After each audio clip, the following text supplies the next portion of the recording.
Bonjour à tous, bienvenue dans cette nouvelle édition du Grand JT des Territoires. Voici les titres de ce journal.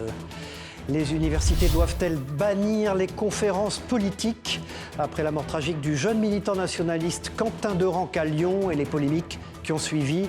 L'organisation de ces événements soulève de nombreuses questions. Éléments de réponse dans cette édition dans un instant.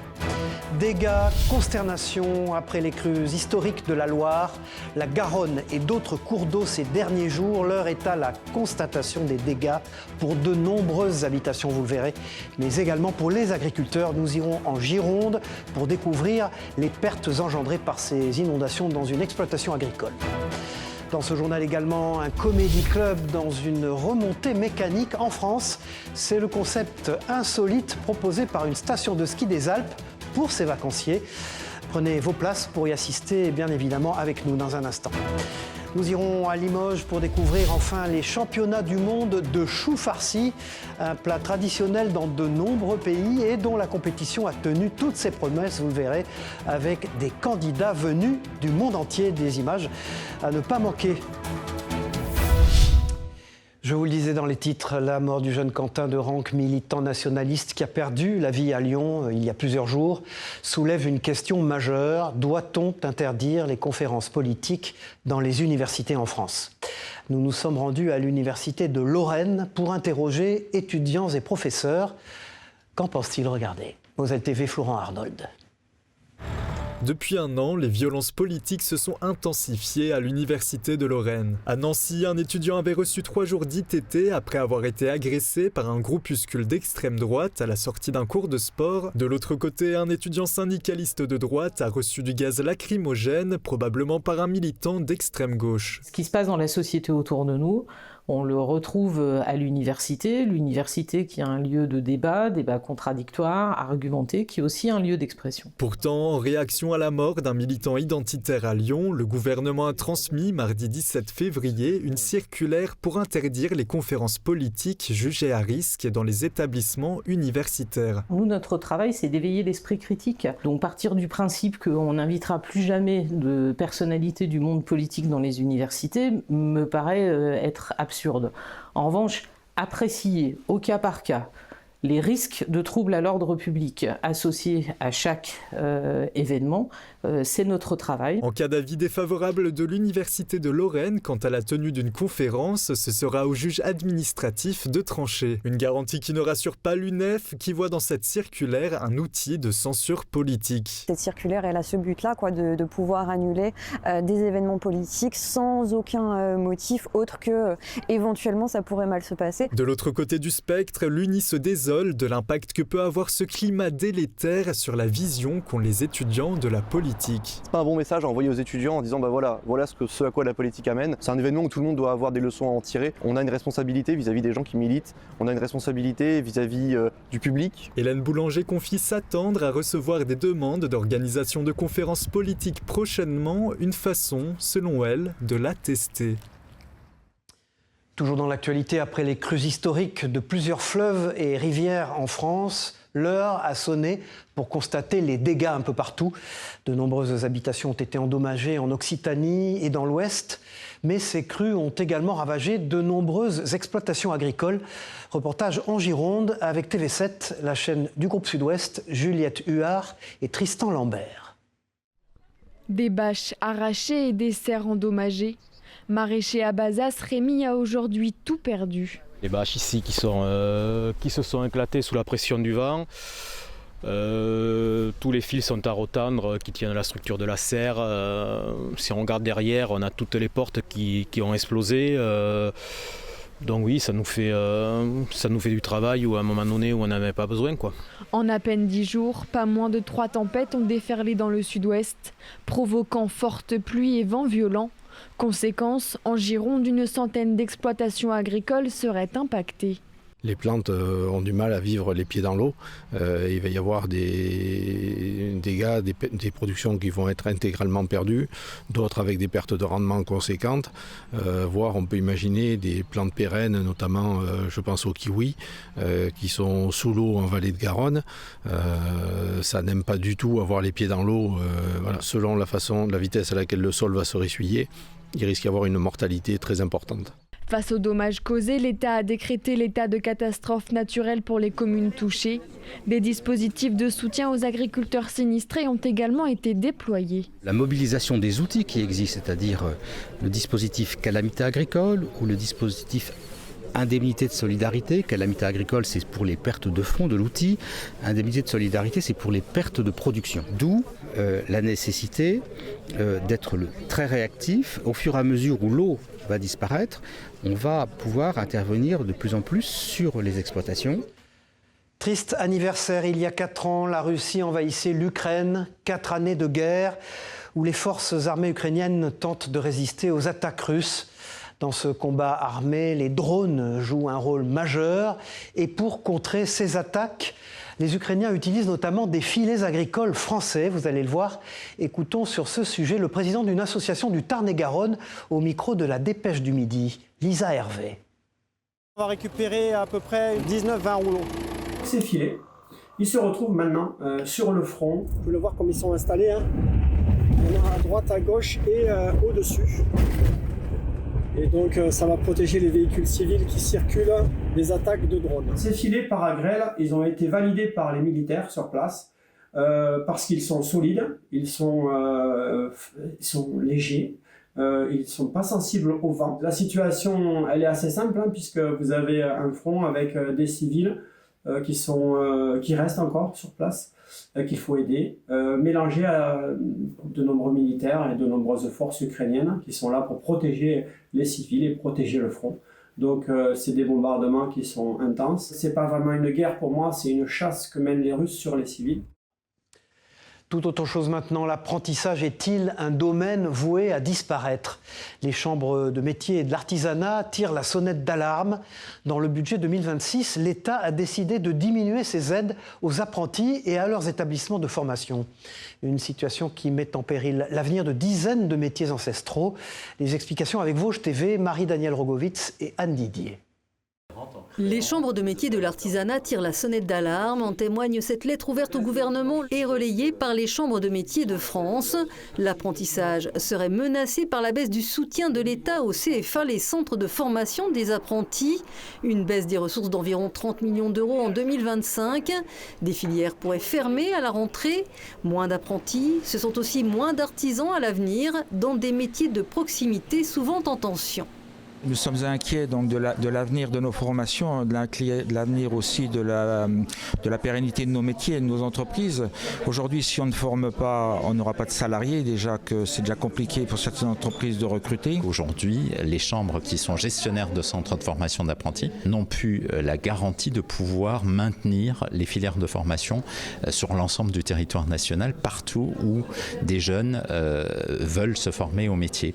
Il y a effectivement un désengagement de l'État qui est assez net.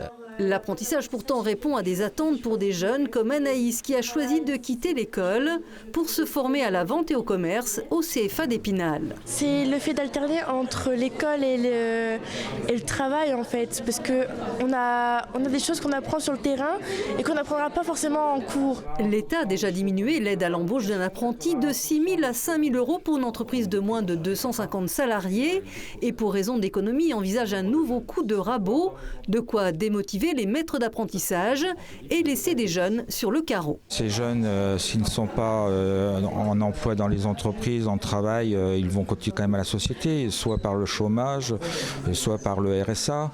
Je crois que le système-là coûtera plus cher que de l'investissement sur la formation.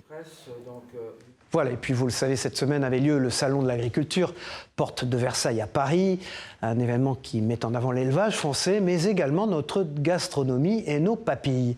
Des concours sont organisés pour décerner des prix dans de nombreuses catégories culinaires.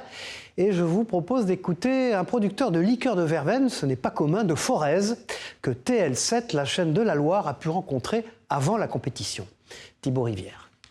Une dizaine de jours avant le concours, il y a l'inspecteur du concours qui passe faire des prélèvements de marchandises. Donc nous, il est passé la semaine dernière, il a commencé à poser les scellés pour pouvoir certifier que c'est lui qui a bien sélectionné à l'aveugle les produits dans notre stock. On sait que c'est des bons produits. Après, c'est souvent la problématique de ces concours, c'est souvent le ressenti. Une liqueur peut plaire à certains et peut pas forcément plaire au palais d'un autre jury. On ne présente pas toutes les cuvées dans la mesure où on n'a pas forcément des quantités suffisantes pour pouvoir répondre à une éventuelle demande boostée par une médaille. Au niveau économique, c'est plus celle-ci, et là c'est plutôt pour le côté cocorico et en mettant en avant le savoir-faire local et la spécialité autour de la verveine. Voilà, au Salon de l'Agriculture, toujours, le message des agriculteurs était clair, favoriser toujours les circuits courts.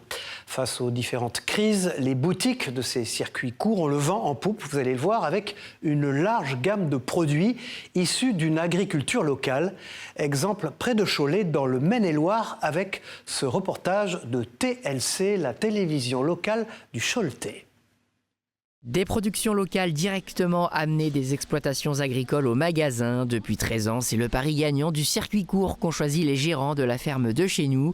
L'enseigne a fait de la proximité son cheval de bataille en vendant viande, produits laitiers, fruits et légumes issus d'un rayon de 100 km. Pourquoi ça nous tient à cœur de travailler avec les producteurs locaux? Parce que les 4 porteurs du projet ici à Saint-Léger sont tous producteurs avant d'être commerçants. Et donc du coup, c'est presque naturellement qu'on défend un peu les couleurs de notre blason. Proximité, saisonnalité ou encore météo, tant d'éléments qui peuvent parfois rendre compliquées les perspectives de développement de la filière des circuits courts, des facteurs qui viennent influer sur les stocks et les prix, mais qui ne découragent pas pour autant les 11 salariés qui travaillent dans le magasin. Chacun d'entre nous, on bricolait de la vente directe avec plus ou moins de professionnalisme, plus ou moins d'expérience, plus ou moins de moyens.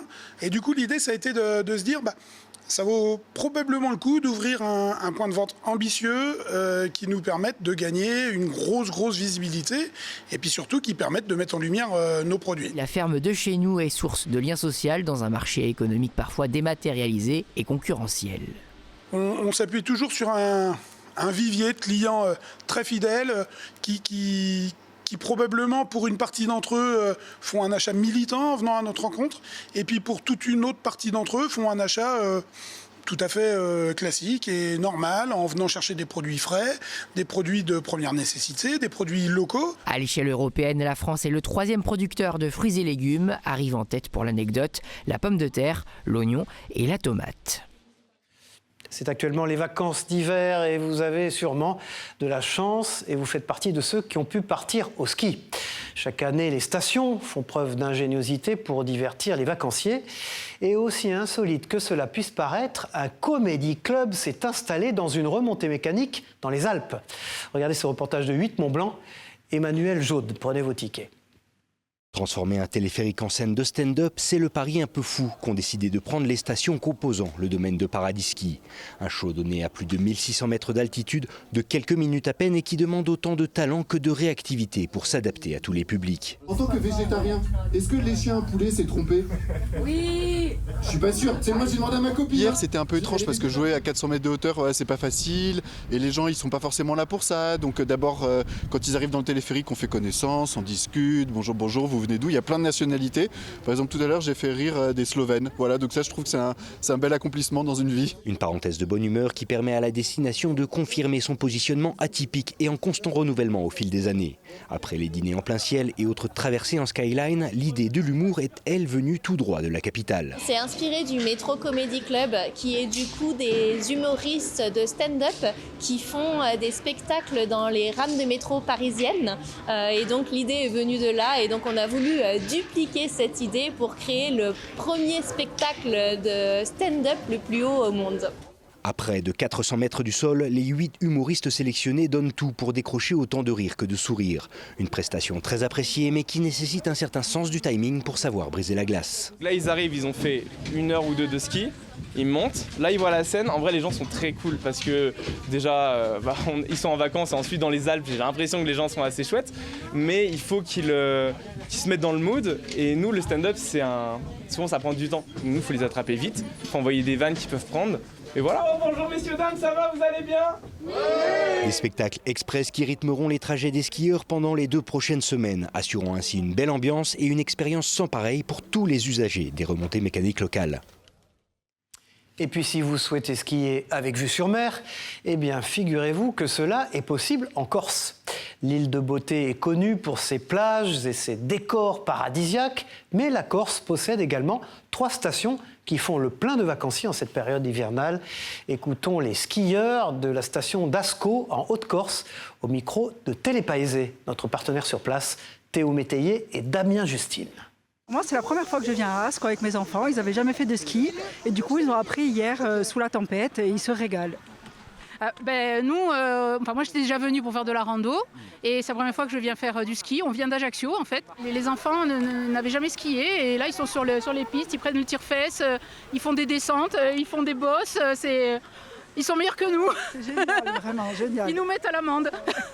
C'est la première fois parce que l'année dernière on était juste venus une fois pour faire de la luge puisqu'il n'y avait pas vraiment de neige et là c'est la première année où on s'est dit il y a de la neige donc on va venir à Ascq voir pour la semaine pour apprendre à skier. Les enfants c'est parfait. Là ils ont fait, ma fille a fait 6 heures de ski et voilà déjà au bout de 2 heures elle savait bien et c'est parfait pour eux, c'est pas dangereux, c'est avec le soleil.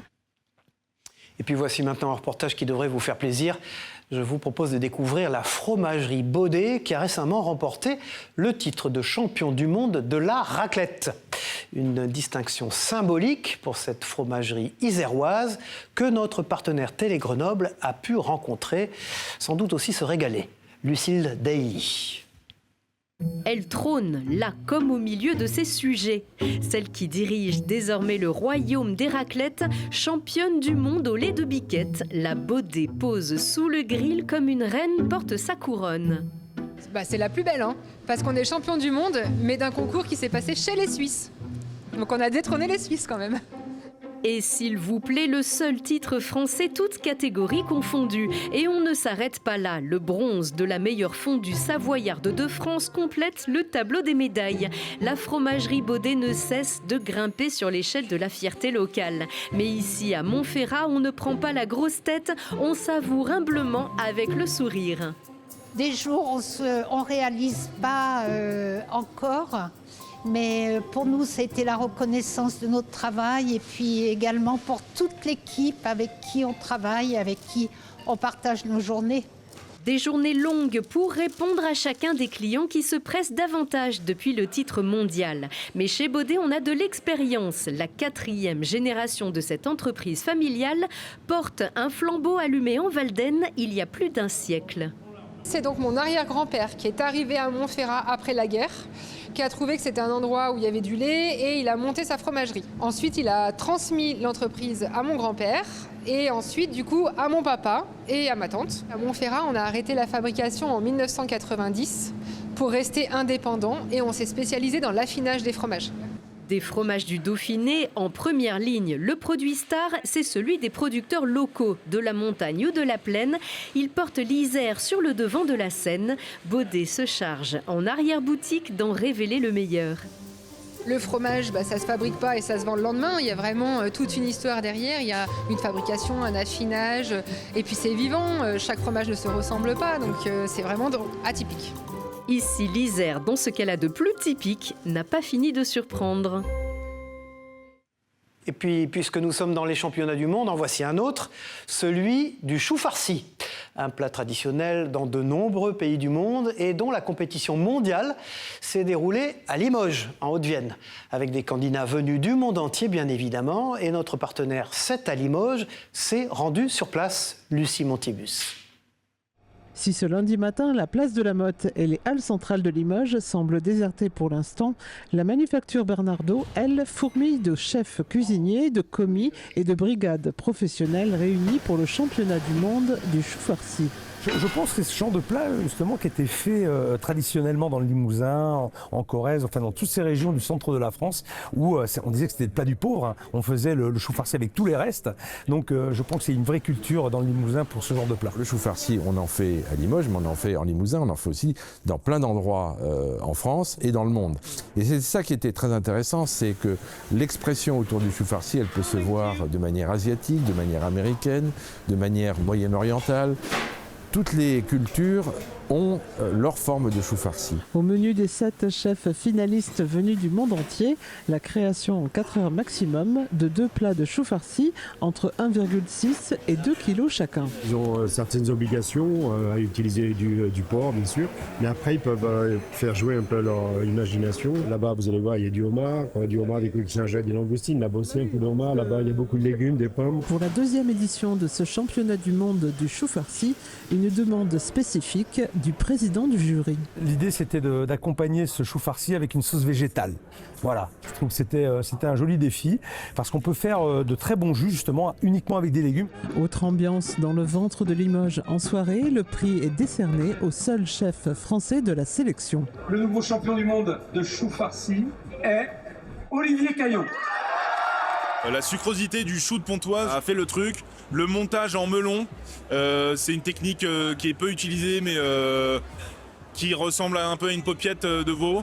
Et poché dans un bouillon de légumes, le pochage permet au chou de garder son côté tendre et de ne pas être trop amer. La sauce, le secret, c'est le vinaigre de vin jaune. Et le vin jaune, vive le Jura. C'est un livre événement que vous avez peut-être déjà repéré dans votre librairie. Son titre, Monaco interdit. Il lève le voile sur les dérives et les intrigues de la principauté. Claude Palmero, l'auteur de cet ouvrage, y dénonce la corruption et le monopole dans le secteur immobilier. Plus de détails avec ce reportage de Christophe Rigaud. Regardez. C'est le livre qui fait trembler Monaco. Son auteur est un homme de l'ombre. Claude Palmero a été l'administrateur des biens de la principauté pendant plus de 20 ans. Grand argentier du Rocher, Claude Palmero a été limogé en 2023 pour avoir contrarié de nombreux intérêts privés. Il publie un livre-choc, Monaco interdit. Un ouvrage destiné à briser l'omerta qui a poussé l'avocate Sandrine Pégan à en rédiger la postface. Ce que connaît le grand public de Monaco, c'est le faste, c'est le glamour. Mais derrière l'apparat, Claude Palmero dénonce tous les dysfonctionnements qui ont lieu au sein de ce micro-État, et notamment par rapport à la corruption, notamment par rapport au blanchiment d'argent. La gouvernance de Monaco, d'après Claude Palmero, n'a pas su garder ses distances avec les milieux financiers puissants et hégémoniques qui ont bâti leur fortune colossale dans l'immobilier. Dans Monaco interdit, Claude Palmero livre un témoignage inédit sur les secrets de la cité-État, gouvernée sous l'influence d'intérêts financiers et immobiliers puissants.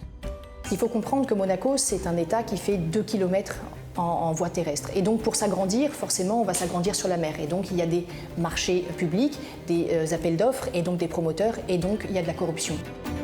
Lutter contre la corruption et les monopoles, c'est aujourd'hui le combat de Claude Palmero, qui souhaite déclencher un sursaut dans la principauté. Il faut qu'il y ait un véritable soutien de la part du peuple monégasque pour qu'à un moment donné, Monaco redevienne un État vertueux, pour que Monaco rentre dans la modernité. Et donc, pour cela, il faut que Monaco passe inévitablement par un mode de gouvernance différent. Aujourd'hui, les révélations de l'homme qui en savait trop sur Monaco est un succès de librairie. Le livre n'est pas en vente dans la principauté, mais il est déjà en réimpression chez l'éditeur. Et puis dans ce journal maintenant, une dose de douceur. De plus en plus de postes de police et de gendarmerie adoptent des animaux de compagnie. C'est le cas au commissariat de police de Saint-Dizier en Haute-Marne avec l'arrivée d'un petit chat prénommé Menotte. Et vous allez le voir, ce collègue à 4 pattes a un rôle très précis. Reportage de Puissance Télévisions, Janice Gaillard. Dans ce commissariat, une policière pas comme les autres. Voici Menottes, âgé de quelques mois et déjà un membre indispensable de l'équipe. Fin 2025, une idée a germé parmi les forces de l'ordre, celle d'adopter un chat pour apporter un peu de légèreté. Porté par la direction départementale de la police nationale et les équipes, ce projet a pu voir le jour avec l'aide du refuge de Saint-Dizier qui les a accompagnés dans les démarches. En janvier 2026, Menottes a pu poser ses pattes dans sa nouvelle maison. On a observé dans certains commissariats que le fait d'avoir un animal pouvait aider à accueillir, notamment avec les mineurs, notamment avec les personnes victimes de violences sexistes et sexuelles, à vraiment avoir cette parole un peu plus libérée, un peu plus apaisée. Donc quand on s'est rapproché du refuge, on avait vraiment ce critère-là d'avoir un jeune chat qui soit en bonne santé déjà, ça c'était notre critère numéro 1. Et puis ensuite en second plan, on voulait un chat qui puisse être dans de bonnes circonstances avec des enfants, qui soit pas craintif. En déjà peu de temps, cette petite policière a déjà fait ses preuves. À partir du moment où Menottes est arrivée, on a vu déjà au sein des équipes que ça créait du lien, que ça avait cet effet un peu de brise-glace. Ça a amené un sujet très facile de discussion. Les gens se sont très vite impliqués aussi finalement parce que ça nécessite une organisation de service. On a eu des personnes, Menottes a très vite été à la rencontre de ces personnes en venant faire des câlins, en se posant juste à côté d'elle pendant les auditions et voilà, la personne finalement elle va se détendre toute seule. C'est quelque chose qui se fait très naturellement. Les forces de l'ordre souhaitent pouvoir pérenniser le projet en gardant cette recrue le plus longtemps possible. Pour Menottes, cette nouvelle vie de chat policier lui a aussi apporté une nouvelle famille. Alors, au revoir, c'est déjà la fin de ce journal. Merci à vous de nous avoir suivis. On se retrouve très vite pour une nouvelle édition du Grand JT des Territoires. Au revoir à tous.